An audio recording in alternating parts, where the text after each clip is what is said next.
Сәлеметсіздер ме? 4-ші сынып білім алушыларына арналған математика пәні бойынша бұрыштарды өлшеу тақырыбындағы сабағымызды бастаймыз. 155-ші сабақ.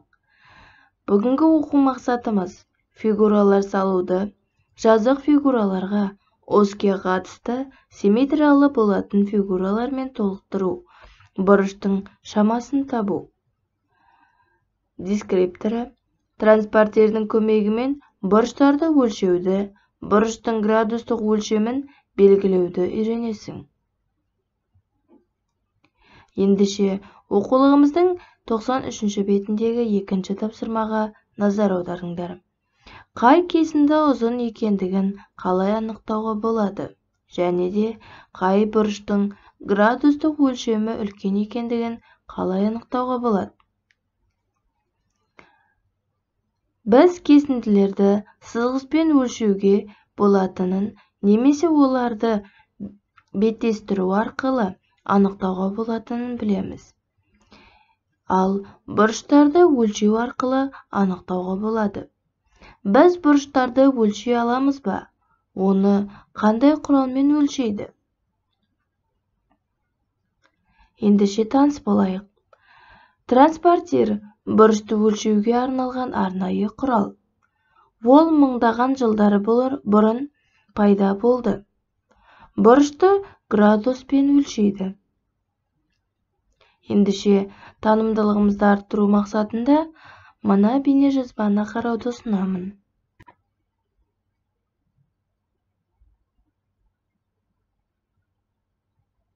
Бұрыштарды транспортердің көмегімен өлшеуге болады. Біз транспортерді бұрыштың өлшемін білу үшін пайдаланамыз. Бұрышты өлшеу үшін транспортерді қалай орналастыру керектігіне назар аударыңыз. Транспортердің центрін бұрыштың төбесіне, сәулелердің қиылысу нүктесіне дәл келтіріп, бір сәулесі 0 градус арқылы өтетіндей етіп орналастырамыз. Бұрыштың екінші сәулесі транспортердің шкаласынан 50 градусқа сәйкес штрихтен өтіп тұр. Берілген бұрыш 50 градусқа тең. Өлшемі 68 градусқа тең бұрыш сызайық. Бірінші, біз сәуле сызуымыз керек. Транспортерді сәйкестендіріп қойып, 68 градусты белгілейміз. Бұрыштың төбесінен және белгіленген нүктеден екінші сәуле жүргіземіз. Міне, 68 градусқа тең бұрыш дайын. Мінекей балалар, біз транспортердің көмегімен бұрыштарды қалай өлшеу керектігін білдік.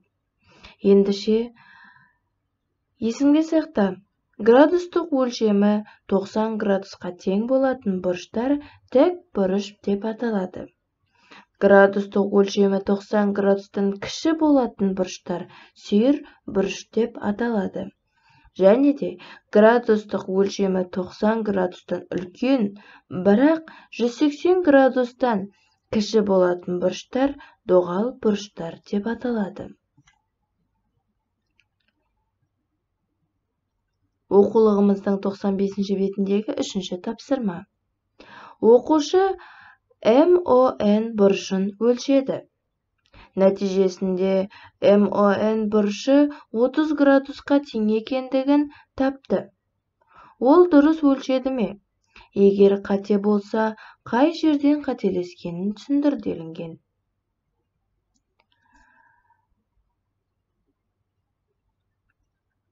Бұл жерде МОН бұрышы 30 градусқа тең емес.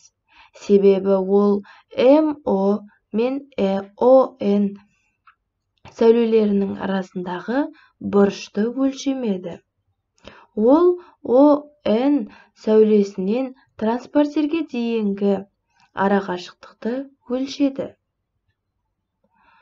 Бұрышты бір нүктеден шығатын екі сәуленің арасындағы арақашықтық.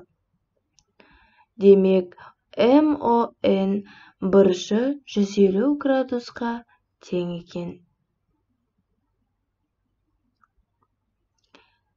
4-ші тапсырма. Дәптеріңе сүйір, доғал, тік бұрышсыз. Бұрыштарды өлшеп, олардың атауы мен градустық өлшемін жаз. және де үй тапсырмасы. 8-ші тапсырма. Бұрыштардың өлшемін анықта және жаз. Берілгеннен 20 градусқа үлкен бұрыштар сыз. Бұрыштардың өлшемін жазып, әріптермен белгіле. Осы тапсырмалар бойынша кері байланыс жасаймыз. Осымен бүгінгі біздің сабағымыз аяқталды. Сау болыңыздар.